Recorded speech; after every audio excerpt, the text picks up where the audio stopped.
ici Jessie. Donc aujourd'hui, je vais faire une petite vidéo pour vous parler de mes impressions sur le film Mr. Green's Home for Peculiar Children. Je viens d'arriver chez moi du cinéma et j'ai des choses à vous dire. Ce film-là aurait pu être vraiment bon. Honnêtement, il y avait beaucoup de bons éléments pour commencer. Je trouve que le premier livre, c'est vraiment le meilleur de la série, malgré la piètre opinion que j'ai de la série en général. J'ai beaucoup aimé le premier livre. C'était très divertissant. Donc, c'est ça, je m'attendais quand même à beaucoup de choses. Je savais qu'il allait y avoir des changements, d'après la bande-annonce, avec les pouvoirs et les âges des personnages. J'étais très d'accord avec ça, j'avais hâte de voir. Finalement, je trouve qu'on a assez mal utilisé les éléments. Ça donnait un genre de film pour enfants de série B d'assez mauvaise qualité, on va se le dire. Le montage était...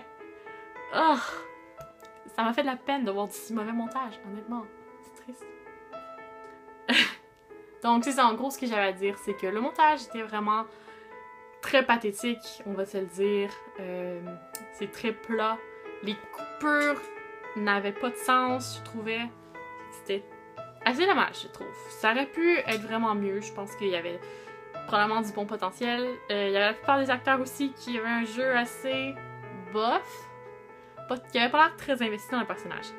Par contre, la seule chose que j'ai aimé honnêtement, c'est le personnage d'Enoch. Je sais pas pourquoi. Je pourrais pas vous dire ce qu'il y avait. C'est peut-être l'acteur qui dégageait quelque chose de plus que les autres, mais je trouvais qu'Enoch était très bien dans le film. Sinon, le reste ne m'a pas du tout impressionné. Donc, sur ce, je ne vous recommande pas le voir, mais bon, vous faites ce que vous voulez. Donc, on se dit à la prochaine avec une meilleure vidéo. Au revoir!